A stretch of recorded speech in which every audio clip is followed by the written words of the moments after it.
Blog Talk Radio. Welcome to the Paranormal Truth Seekers. I'm Ricky, your host for this evening. Welcome back, my returning listeners. If it's your first time tuning in, please click that follow button. Feel free to enter the live chat and talk with us there. Now sit back, relax, and enjoy the show. Hello, everybody. There's some technical difficulties, so Ricky will be coming on shortly. He's having me introduce myself while he's trying to get back on. So, I'm Davina. I've known Ricky since 2017. That's right, 2017. January 2017. We both worked together in Seattle, Washington. Oh, I'm here. think that's perfect. Okay, Ricky can take it from here, and I'll continue. I do apologize, guys. I don't know what's going on, but Davina can tell you my mic was working just fine until that minute before we go live. It did the exact same thing it did before the last two times, where it just stops working. In that case, we'll definitely be moving on to a different format here. I'm going to start using that Skype one sooner than later, and might have to stop using this one. I don't know what's going on with that, but thanks to Davina for stepping up. I got connected. I had to call in on my phone again like last time. I don't know what's going on with my mic. Yeah, I have no idea, but yes, I can confirm that everything was working well just fine until maybe a minute before the show started. It's done that the last two times. I don't get it. It's always something. But anyways, welcome, Davina, to the show. Glad to have you. This is your first time with us here. And we'll go ahead and continue with your introduction. Go ahead and tell us about yourself. Okay. Yeah, I was just saying to everybody how I know you, that we work together in Seattle, Washington. And funny enough, we both don't live there anymore. But, so yeah, we've done paranormal investigations together. And I just wanted to bring that up. I also wanted to touch on what got me into the paranormal in the first place. And I know for a while I didn't really have a good answer to this, so I'm glad that I was able to look inside myself just in time to share it finally with everybody here. So the reason why, funny enough, that I have interest in the paranormal is that I just love stories. It doesn't matter if it's true or not. I just love listening stories. That's just my... Same here. Mm-hmm. Yeah, it doesn't have to be real, true. I just love listening to them. So I think that's what caught my interest in the paranormal, just because all these stories of people's experiences I just thought were interesting. It didn't matter if it was true or not. Also, there's a possible genetic component to why I'm interested in the paranormal, as my mom is also interested in the paranormal, so it could just be an inherited interest, perhaps. So, yeah. So, then I'll move on. Same here with mine. My mom loved it too. Oh, yeah? You inherited possibly that interest? Possibly. That's interesting. All right, let's continue. So, like you said, we met at work, ironically enough, and I guess I don't even remember how we got to the subject of the paranormal, but you knew I had a group, and you decided to join me on a few of those. You want to go ahead and share a few of those experiences with us, if you'd like? Sure, yeah. I was going to start from my first paranormal experience all the way to my the ones with you. So, even better. Let's do that. Yeah. So, first, I'm going to start off when I was in high school, specifically senior year in high school, and I just want to put kind of like a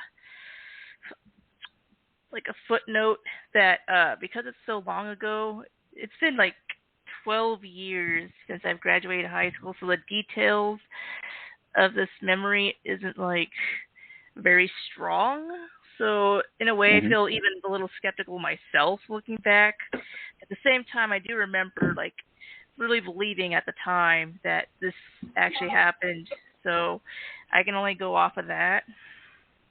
And so I was under the belief, Because my or headphones are gone. maybe, Came out of nowhere. Mike did the same thing. I had to call in. hello? Sorry about that. I got distracted too.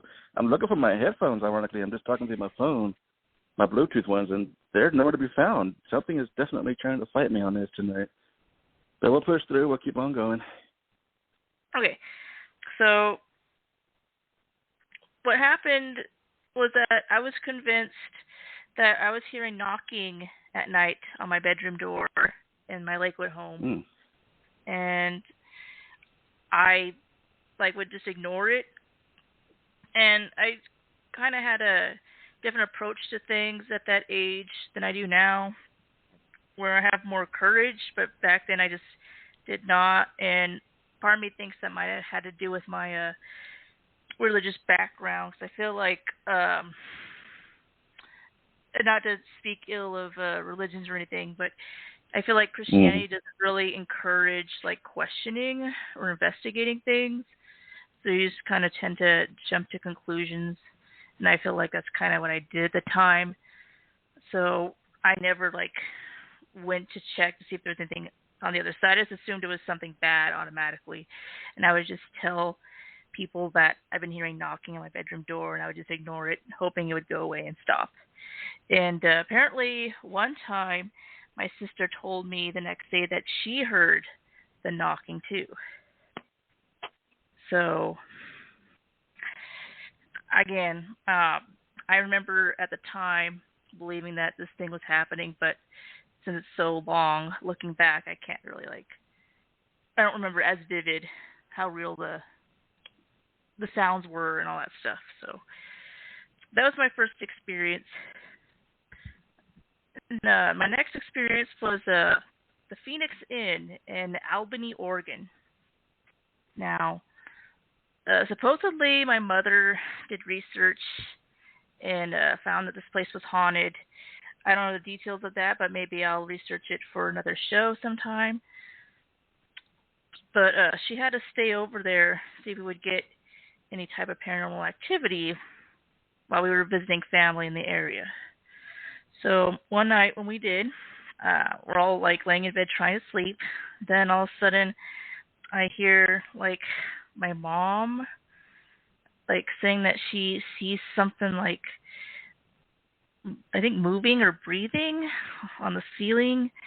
She gets like my aunt who's next to her to look, and she says she sees it too, and they both like are all getting scared and goofy about it. And so I try to like find what this is, and I ask where it's at, and they're trying to point at where it's at. And though there is a specific area that like drew my attention, the reason why I didn't think that was what they were talking about, because they were claiming that it was moving, and I didn't see this shadow or whatever move when I was looking at it. So that's why, like, I was like drawn to it and was staring at it. I was like, nah, that can't be it. So I was still trying to look around, trying to figure out what it was. And although they were like freaking me out a little bit, I finally at one point just got brave and was like, you know what, I'm just gonna investigate. So I decided to stand up and turn the light on. But before I even turned the light on, I stood up and noticed that shadow that was like drawing my attention was no longer there. And so that was weird. And even they noticed like shortly when I noticed that it was no longer there either. So I turned the light on, did an investigation, trying to rule like what could possibly cause a shadow to be in a specific spot to not be there anymore. And I couldn't find anything to explain it. We were on the second floor, I believe, and there were no trees that could have cast a shadow. It's not like it was windy out either. There was like nothing that could have, from the outside, cast that shadow inside. There was just no explanation. So even though I didn't see this thing move, I can confirm that I've seen a shadow in a particular spot that was no longer there.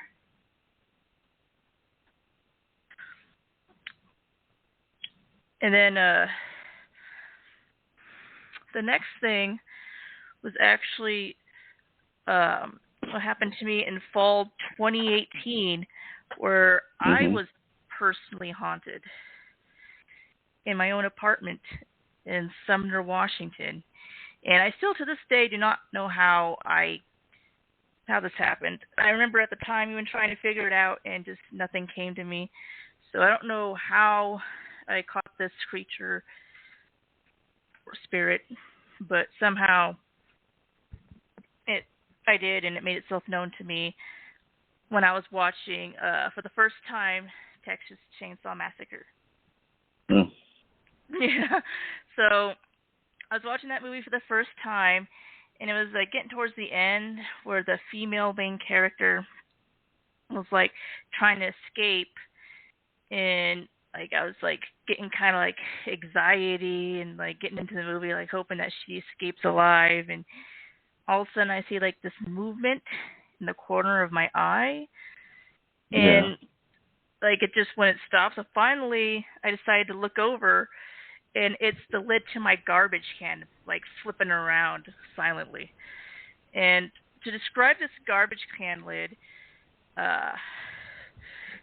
it's like the shape of I want to call it like a maxi pad, but if you don't know what that is, basically it's one of those like teeter-tottering lids.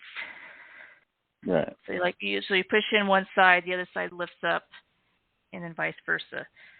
And that was like moving, like teeter-tottering silently, and it stopped shortly dead, like not long after I was looking over, and that freaked me out. And I was trying to wake up my boyfriend at the time, and he just wasn't waking up. I was like, come on, out of wake it, up. right? Yeah. Yeah, like there's like something going on, and but no, I was left all alone. You want to witness, yeah. Yeah. That would be scary. Yeah, that would be scary. Like I've never had anything like that happen to me before in my life. Like, like nothing moving when it shouldn't be moving in front of your eyes is like nothing. I don't think gets more scary than that. I agree completely.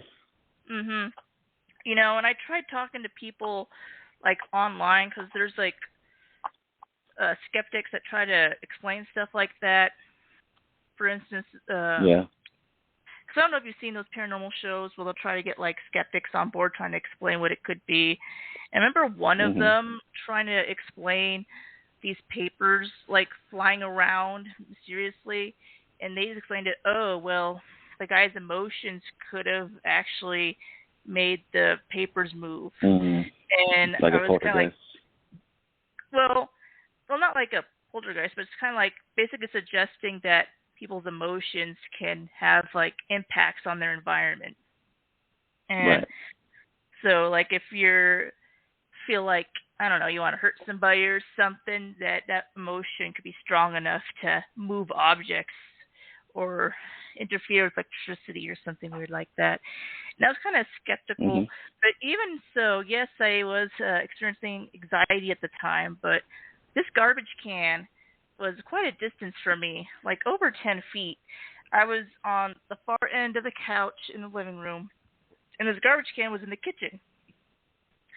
So I don't know how I would be able to do that, even if it was from my anxiety emotions. It's just I just feel like the distance is too far.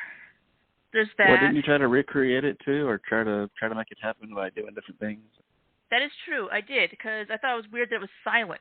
So I went over and played with the garbage lid, and there's literally only one like direction you could push it to make it move silently, because all the other ones made noise because of the friction. So yeah, I thought that was crazy that it had to be like that specific angle. So it just seemed very unlikely as well. Yeah, because you're right. Even if it was just me, my emotions, it most likely probably would have hit it at an angle that would have made a lot of noise when it would have been silent. So that's a creepy thing. I'm going to touch on that later, on why I think it was silent. But moving on to more things that happened, that was just the most significant thing that happened. a couple times during this phenomena, I would feel like these repetitive bumps underneath the bed, like something's going boom, boom underneath the mattress, and it was just the mattress. It wasn't like the frame, so it was kind of like at first it was kind of like freaky, but then eventually I would like again get the courage to look and see what was going on. It was at that point it would always stop. So yeah, of course, my boyfriend would be sleeping through all this. He never had any of these experiences I did. So clearly I was the one who was being haunted, or he would have experienced something. So yeah, I agree with that. I was trying to get your attention, not his. Yeah. Yeah, no interest in him for whatever reason, just me. One interesting time that happened, one time I think I was getting water or something to drink. So I went out of the bedroom, put the light on, went my way to the kitchen, and on my way I saw like this shadow moving in the living room, and it kind of went down into the floor while I was walking. And so I thought that was very weird because it just, it didn't look, I don't know, it didn't seem like my shadow. I wanted to make sure it was my shadow, so I decided to turn around and walk the other direction because theoretically if it was mine, that shadow would come out of the floor and back up again. But it did not happen. Wow. That shadow did not come back. So I was like, okay, you know what? I'm just going to pretend I did not see that. I don't blame you. Wow, that's creepy. Yeah, that is. And I'm by the way, in a 2-story apartment. So it always makes me wonder if the people below me saw anything. Because if it went through the floor, then theoretically they would have seen it too. But I never asked or anything. So there was Who that. knows? I mean, it's possible. Wow. Definitely creepy. Heck, who knows? Maybe the shadow came from them. Maybe the shadow was picking on them and decided, hey, why not pick on the girl upstairs too? I don't know. You never know. Then all of a sudden, one time I heard, and this is about this point, I started to notice a connection between these events where when something would happen, I would notice like a change in my brain, like something would activate. And I know this sounds very weird, and I don't really know how to explain it. I'm just very, I guess, in tune with my body, so I'm very aware of like what's going on. So during this, I started picking up when weird stuff would happen, like a certain area of my brain would like light up. And so I thought that was very interesting. And one of these times that happened was when I was hearing this noise in my ear that was kind of like a breathing noise. And I was looking around and, I didn't see anything. And the breathing noise stopped. So, and then the last thing that happened to me was when I was trying to like ask if I was alone, and then I got like a burning scratch sensation on my side.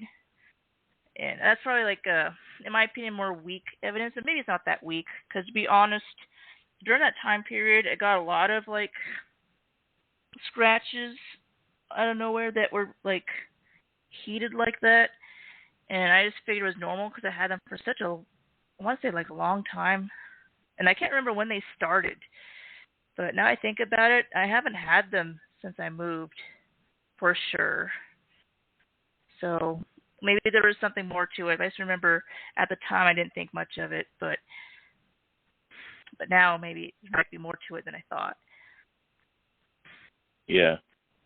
Right? Like, if you went from like something that would happen like all the time to all of a sudden nothing, like, that's just weird. It is, definitely. And to get scratched even, that's like a personal attack. Yeah. Yeah, I mean, it never like like cut the skin or anything, but it was just like a burning scratch, just like people get in those paranormal TV shows, like, ooh, paranormal scratch.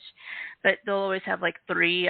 Mine was usually just 1, or like different times out of the shower, there'd be like different designs actually, which was kind of weird. Like one looked like a letter one time. Mm-hmm. It was interesting and weird, but I just figured, this happened all the time. I just kind of got used to it at one point. So. Wow. But yeah, that's kind of very interesting. Yeah, it is. That's basically my own personal experiences outside of what me and you've experienced together. If we want to talk about that with the Iron Goat Trail. How? Oh yeah, I remember that. Mhm. Now, the Iron Goat Trail is probably something not many people are familiar with. Did you want to give some history or some backstory on that? I mean, I remember a vague summary. If you remember more details than I'm going to give, please jump in. But basically, the area is known because, I don't even remember what year, but a bunch of people were in a train, and all of a sudden an avalanche happened and took out everybody inside that train. So everybody died. Yeah. So the area is haunted. That's the gist of it. Supposedly it was the early 1900s, and there was a train that goes through up there. What part of Washington State is that? Cascades? Or was that the Olympics? Near Leavenworth, yep. There was an old track that went up there, tunnels and everything, and back in the early 1900s, there was a bad avalanche that just came down the mountain and took the train out. And like you said, everybody was killed, and it's supposedly haunted by these people. And there's also a hotspot for Bigfoot sightings. Yeah. Yeah, we actually went there specifically in October on a full moon, and it might have even been Friday the 13th, but I can't remember that part. I know for sure it was a full moon. For sure. Yeah. And we were walking around. Some people said that they heard a growling behind them, but I never heard the growl. Did you hear the growl that they were talking about? I didn't hear it either. I got too tired trying to keep up. It was a really intense walk for sure. Oh yeah, I remember. I felt bad for you and my best friend Megan, because both of you weren't really prepared for what happened that night. Yeah, I remember I was just getting over a cold. I already wasn't 100% yet, no matter shape as it is. And I'm thinking we're just going to find a couple of spots and, just kind of focus on investigating and turn into an overnight hike, like. Either way. I mean, don't get me wrong. It was actually beautiful with the full moon, lighting everything. It was. It was gorgeous. I remember it was just snow on the ground, and it was definitely a good hike for sure. I definitely want to go back one of these days if I get back out there. But yeah, me too. But I get better shape. Yeah. But anyways, the part that we found actually was pretty early in the trail that was active, and in my opinion, I think the only area that was actually active, because we were walking around and I was getting my EMF meter out, and it didn't react to anything except for in that very beginning with the snow wall, I believe it's called.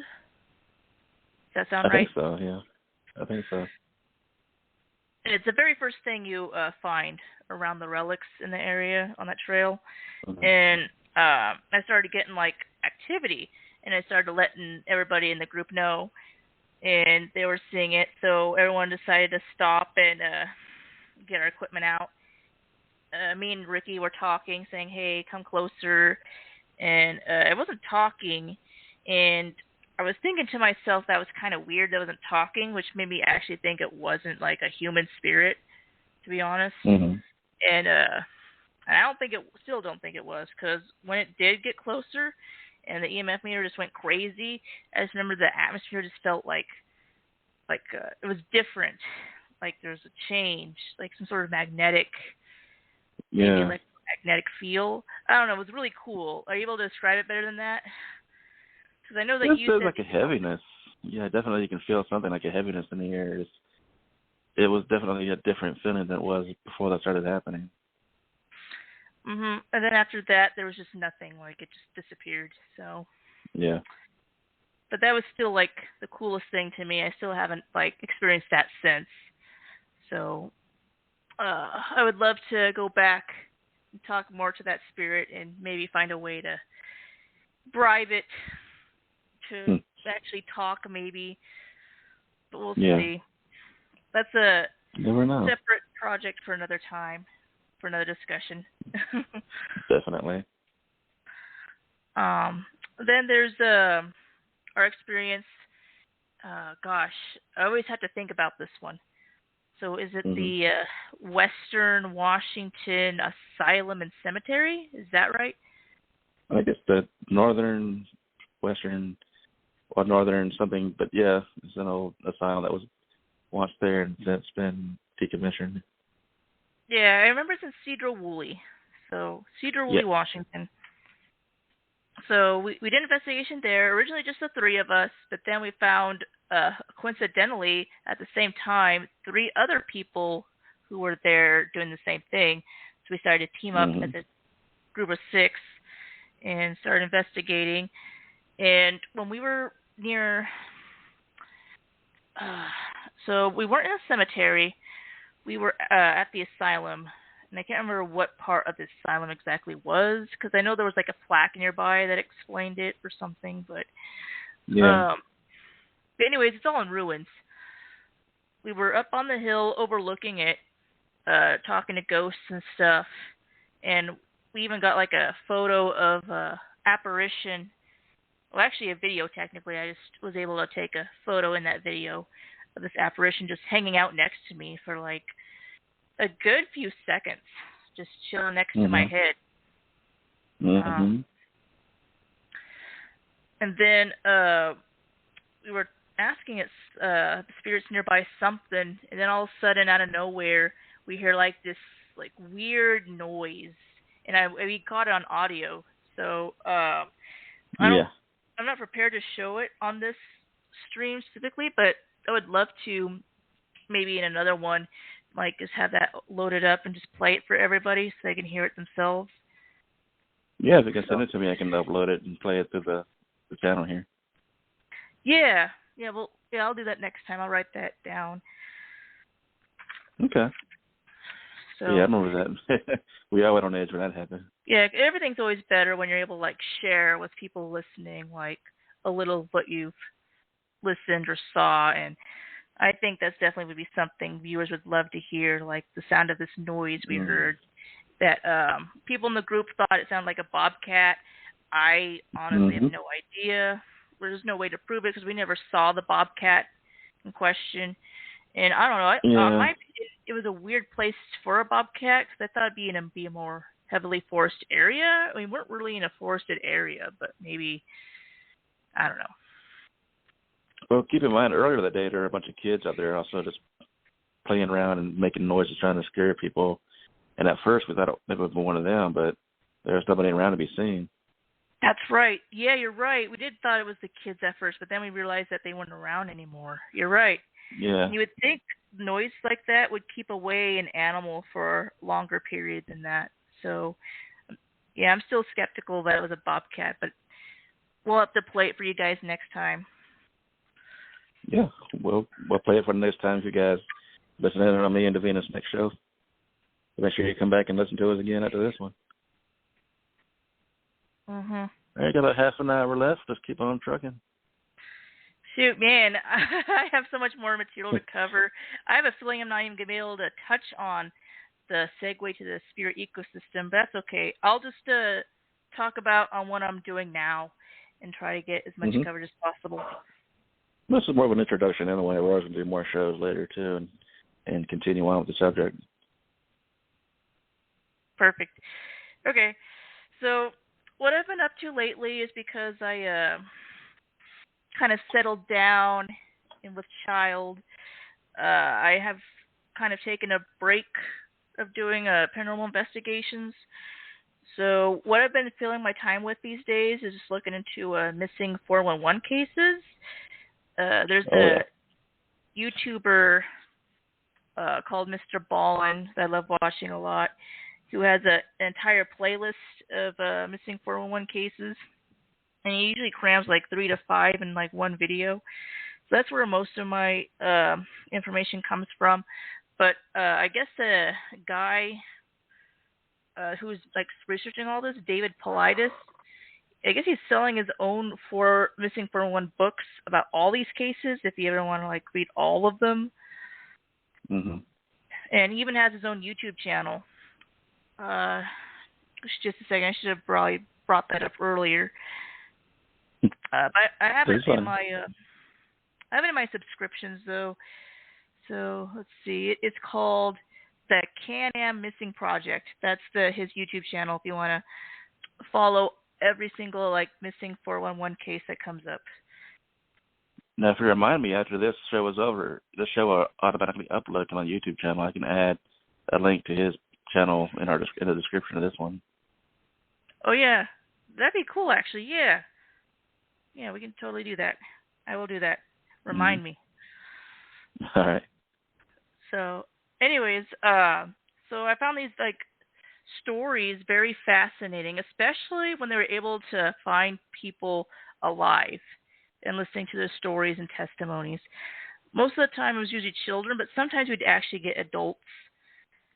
And it's just like what their experiences were just very confusing. So they would experience things just like confusion, like kind of like loss of memory of where they're going, and a put down glitch in location, but basically another word for saying they just kind of traveled long distance in a way that just didn't make sense. Yeah. And then these other testimonies, although these guys didn't really disappear necessarily, it's still like a paranormal phenomenon that came up where these creatures or people would like circle around tents of people camping for like no reason, and people be freaked out by it. And one testimony actually had their foot touched by one of these things, which was very creepy. And she oddly had like this instinct that she shouldn't like let this creature know she's awake or that something bad would happen to her, which I thought was very interesting and weird, because I think my instinct would not to be to ignore it. I think I would like, I don't know, touch it, attack it, something, you know, like especially if they touch it's hard to say. Like, I don't know what I would do in that situation. Yeah, if something's touching your foot, like what do you do? I guess it's hard to say. I mean, would you just pretend to be asleep, kick it off? I mean, either way, it's definitely creepy. Yeah, like, so, yeah, to me, there's just too many of those stories, because I've talked to somebody at work who watches these things too, and to him, it's just people, but to me, it's not people, like, because there's just so many of the same thing, and there's just no logical reason for it, because this thing happens, like, for hours, where they'll just, like, circle their tent for no particular reason, with a lot of whispering. So to me, I think there's a little more involved there than just human activity. It sounds kind of like extraterrestrial, maybe an abduction situation. I mean, well, they didn't abduct the person. I mean, yes, they touched them, but they didn't abduct them. If they were going to abduct them, they probably would have the moment they touched them. So. Right. Or the ones that disappeared and didn't come back to tell the tale. Could have been ones they took, for example. Like you said, this one is sure to not pretended to be asleep. Maybe would have gotten taken, but who knows? Yeah, well, that's true, yeah. Part of me kind of wants to know, like, but you would have to, like, go in with a team. And I know there's, like, apparently, I'm trying to remember where this was for the story of the woman that got her foot touched. I want to say it was in California somewhere, but I would have to re-listen. And maybe I can do that for next show, too, if people are daring out there. But, again, make sure you're not doing this alone, so you guys can, like, do this as a team. Set some cameras up, catch it on video. Yeah, exactly. Try to see what on earth these things are, because there's like I said, where this happened, I guess apparently the people camping were about to like set up this kind of like a wire trap, so they would hear when whoever was coming by would come by, and they noticed during it that somebody already did that, which suggests that this was a lot in that spot. So that's what I'm saying, that this would be a great spot to basically do research on this if you ever wanted to. Well, not you, but whoever's interested in looking Yeah, into definitely. If anybody's interested, yeah, definitely let us know how it goes if you make it back at least. Yeah, no, yeah, I find stuff like that interesting.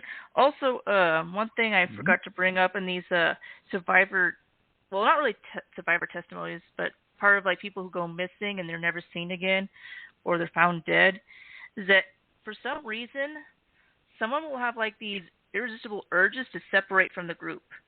Like they just, like even in one example, like the friend was like literally arguing with everybody in the group about separating despite the friends knowing it was a bad idea. And finally the friends were like, okay, fine, whatever. And so they let him go, and that was the last time they ever saw him. So, wow. Yeah, so it's just interesting, almost like they're being called by something, unforeseen force to leave everybody. Yeah. You know.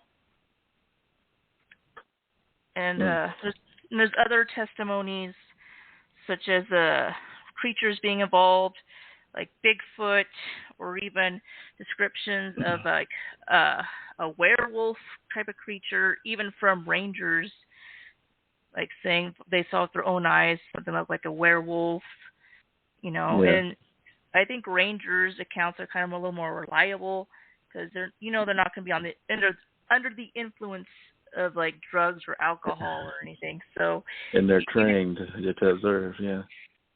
Mhm. And even like these bear creatures, I guess. The creatures that look like bears, but they don't act like bears because they slung things over their shoulders like people would, because bears don't do that. Mhm. So yeah, where did I put that? I see. Oh yeah, so just looking at all these like different testimonies and missing cases and all these patterns, I started thinking about how it kind of reminded me of like Legends of the Fae. And I know you have a medium talking about the Fae soon, and I'm definitely excited to listen to him on it because he probably has a lot more information than I do. But from what I do remember reading about them, that they tend to be trickster spirits, and sometimes will even, out of enjoyment, get people lost on purpose. And so, yeah, I've heard that. So I'm thinking there might be a connection there with these people like going missing, like the Fae like give you lost, because they never really say, at least from what I've seen, how the Fae get people lost. It just says that they'll get you lost, and to me, different lore. Yeah. So how, I'm guessing they do it through like illusions and mental influences, confusing you, maybe luring you out of safety so that they can get you lost and sneak you into the spirit world so you'll never be found again, just because they think it's funny. Yeah. Or the Fae realm, if you want to call it that. Either way, it's another dimension separate from ours. Yeah. And what's interesting about these creatures and everything is that usually, for the most part, they all seem to like children, even stories of the Fae.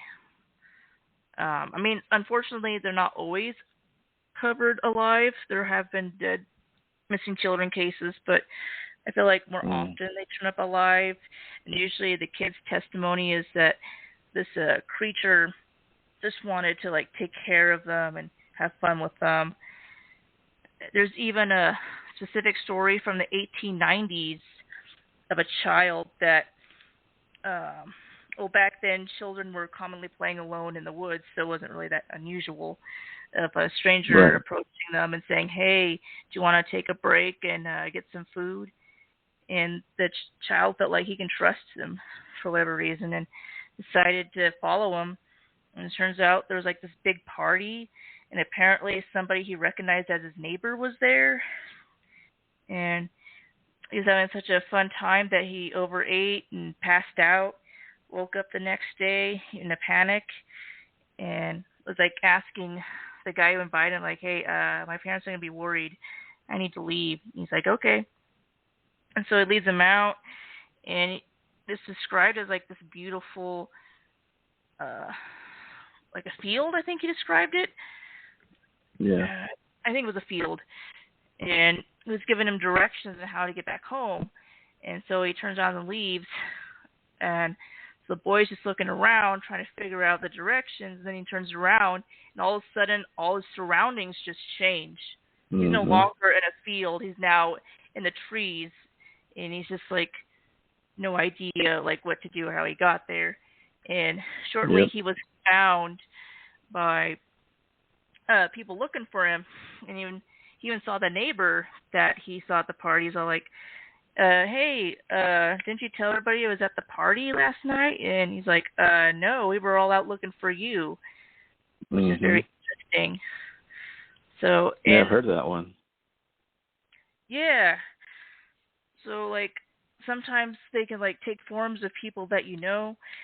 There's even like other stories too of that where they'll say children saw like someone who looked like their grandma, like motioning them to come to the woods, but then it wasn't really their grandma. Yeah, someone you trust that they're taking that shape out so they can lure you in easier. I mean, they don't hurt them. They just, I don't know, they just like them, I guess. Just like taking care of them. Like even the case where it seemed like a Bigfoot was involved, I don't think he meant to kill the girl. He probably just didn't know what to feed her or something. I don't know. But I wish I could get more details on that story. I'll have to write that down. Maybe I can share that in the story of Bigfoot and the girl that was found with her body. Because it didn't seem like it was on purpose. It was just something that accidentally happened. So. Yeah, like maybe didn't know his own strength or something. And but yes, Bigfoot stories. I always find it interesting with in the Bigfoot stories. They always say how things become silent in the area as a sign that a Bigfoot's nearby. And when I first heard when this happens, I always thought it was just that creatures in the area knew and they were just afraid. But the more I listened to these stories, it seemed more like it was more like an ability they had. I think they just tend to silence like their surroundings wherever they go, which makes me think they have like some sort of ability to cross both from the physical and spirit world, and that could be why it's so hard to track because, you know, they can go back and forth. Exactly. You're not going to find them through like a heat sensor if they can hide in the spirit world, because you're not going to find anything or anyone in the spirit world if that's where they are. And I think that's why a lot of times when these searchers look for these people and they can't find them, they yet find like all of a sudden items left behind in the area already searched or a body, that it's because those people were trapped in the spirit world and all of a sudden they're not anymore. Their stuff are left behind. Yeah. Probably dropped off by whatever creature like brought them to the spirit world in the first place. Well, that is one common theory, that Bigfoots are interdimensional beings. And I think that makes a lot of sense. I feel like a lot of these creatures I've listed are interdimensional. Like, I know the werewolf thing sounds a bit weird. You know, even I would probably normally shrug that off. But I remember reading that there's like a true account of a werewolf happening, I believe, Germany. And I want to get more details on that next time because I learned about this, I think, a couple years ago. So the specifics are kind of blurry. I just remember the gist of it was some rich guy in Germany in a village got, I guess, bored being rich, so he needed something more. And the story was that he made a deal with the devil, and the devil, like, I guess for something to like give him satisfaction, decided to turn him into like a werewolf, so he could like kill people. I guess that would be his new entertainment thing. I don't know. It sounds kind of dark, and it is dark, but right. But you never know. And I don't remember exactly how they caught the guy, and I don't think anybody witnessed the transformation, if I remember correctly, but I want to double check. I think they just, what happened was during the chase, they found like the creature go in one spot, and when they got to that spot, he was there, I think.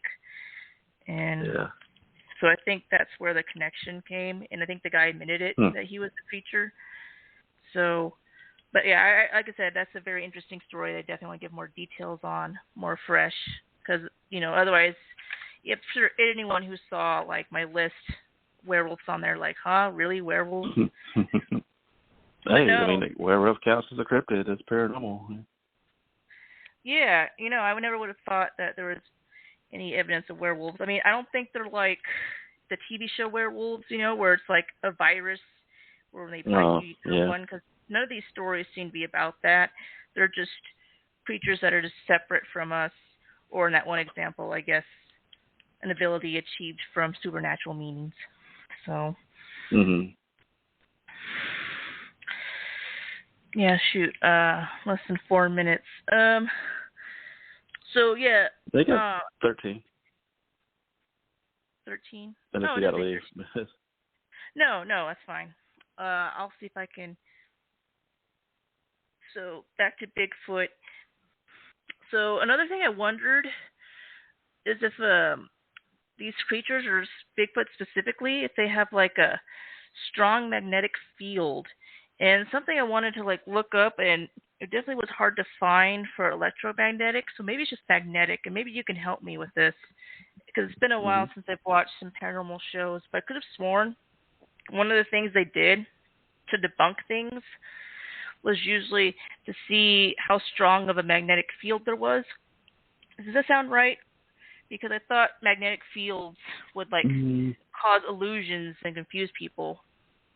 Is that right? It can. Yeah, it can. Depending on how intense the field is, like even in paranormal terms, even if it's not paranormal, they got something, I think they call it a fear box. Like if there's like old wiring in a house and the electrical fields are so strong that it can cause hallucinations or delusions and things like that. So, yeah, you're right on the number there. Yeah, so I was wondering, like, you know, even though it's used as a debunker, maybe these creatures also have a strong magnetic field to them, and that's why stuff like silencing things happen, or maybe it could also cause, like, confusion and memory loss and stuff like that. Yeah, I saw one testimony. I was watching this show where these guys, there's two of them, they're out in the woods. They encountered what they say is a Bigfoot, and they're trying to, you know, get away from it. And eventually they're back in the woods trying to find a way home. And they're taking a path they've used basically all their lives on the same trail they use, you know, like whenever, you know, all the time. And for whatever reason, they're lost in these woods and they can't find their way out. And then finally, when the sun comes up, they eventually find their way out of it. And the next day when they go back, they find this marker. And right next to it is the path they couldn't find when they were trying to find a way home. So it kind of fits into, you know, Bigfoots can change reality or somehow confuse you to that point. So it does make sense. Yeah, like these other creatures. I mean, I didn't realize that Bigfoot was associated with those things, but yeah, I did figure that there might be a strong magnetic field associated with its ability to silence its surroundings. That, to me, would make total sense to do that.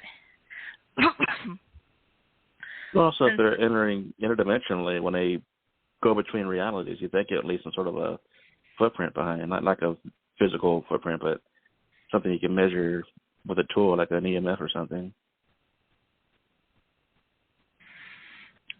You said that you think that they would? I think so. Like if you got to travel between realities, that's got to leave some sort of a door or some sort of measurable, effect. Like, let's say when they come into one world and go back to the other, that may show up on an EMF, as a high level area because they left that little footprint behind. I mean, possibly that makes sense.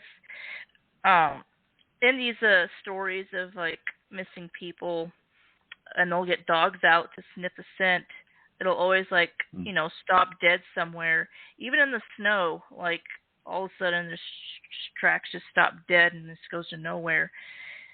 And it makes sense that the scent would probably at that point have entered the spirit world, and they were gone. Because I'm pretty sure you can't smell ghosts in the physical world, but maybe I could be wrong. I mean, there's so much we don't know. I mean, it's if a spirit can physically manifest enough to physically touch you or hit you, I mean, what else can it do? Or what other senses does it give off? I mean, just because to us they're spirits, in their world they could be just as physical as we are here.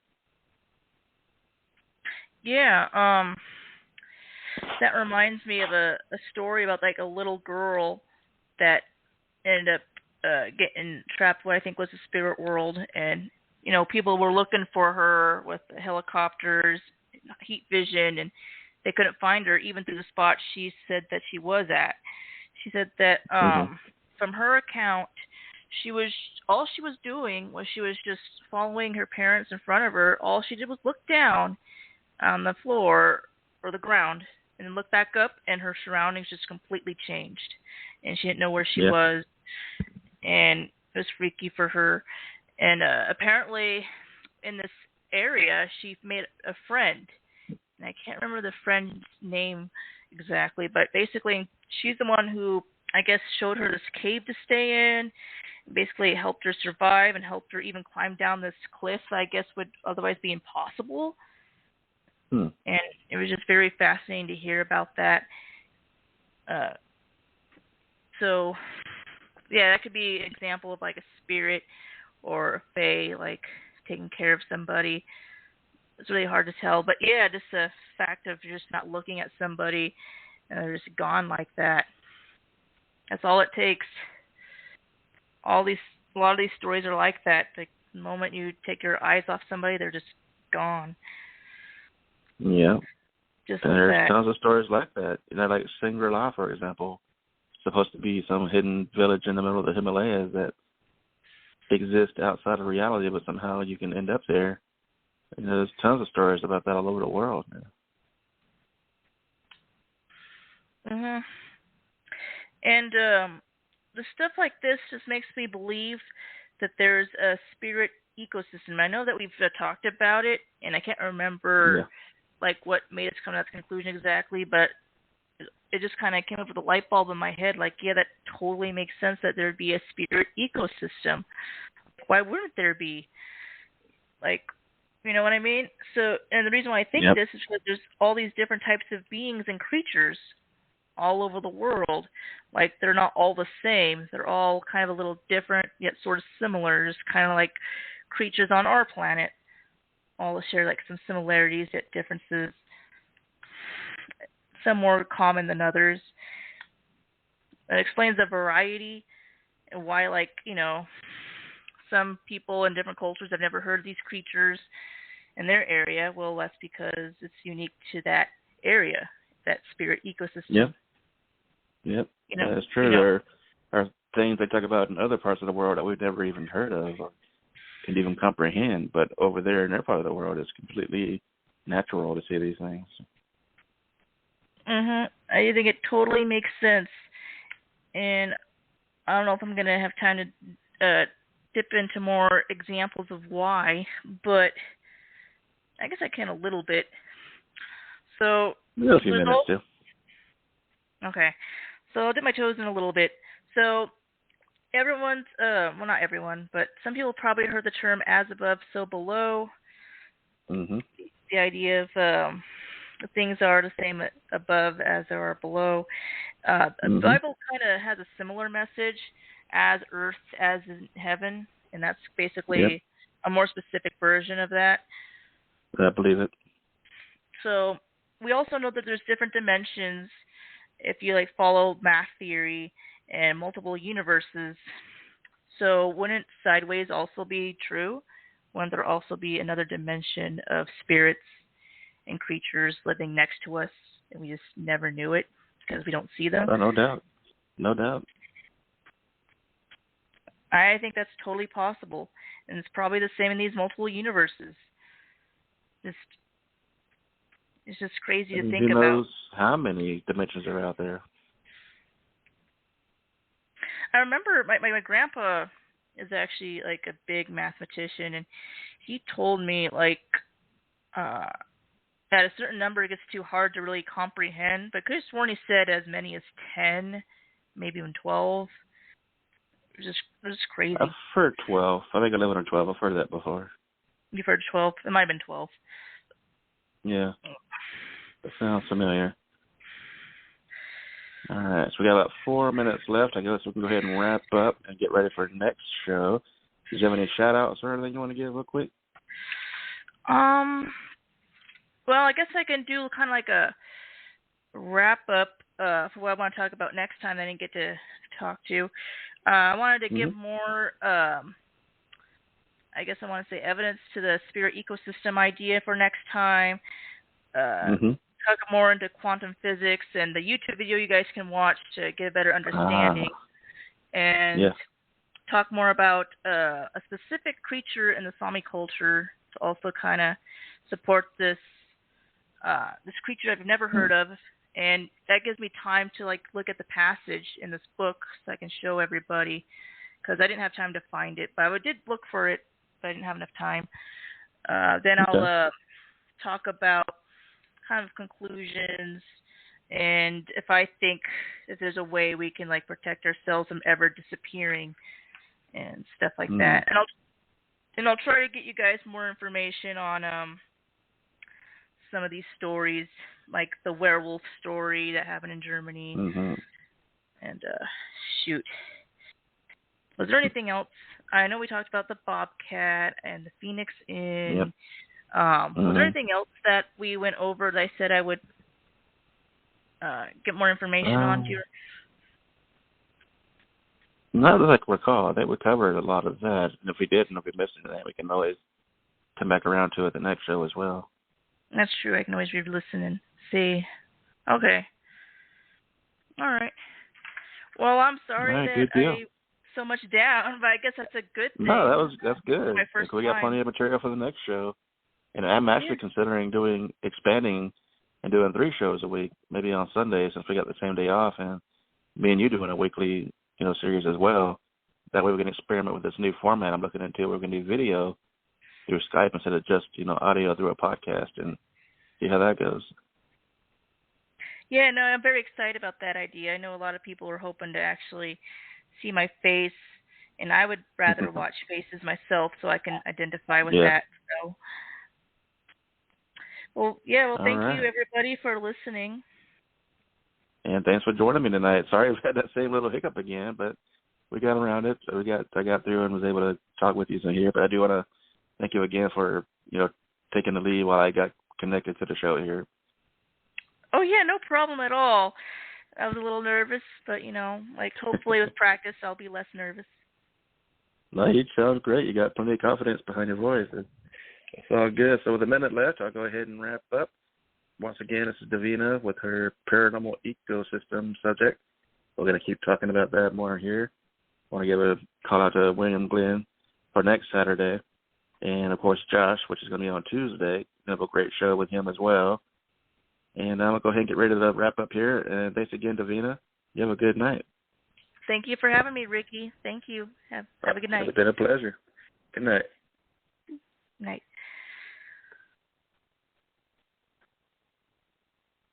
All right, guys, we'll go ahead and shut this gate behind me as I get ready to leave. And I'll catch you guys on the next show.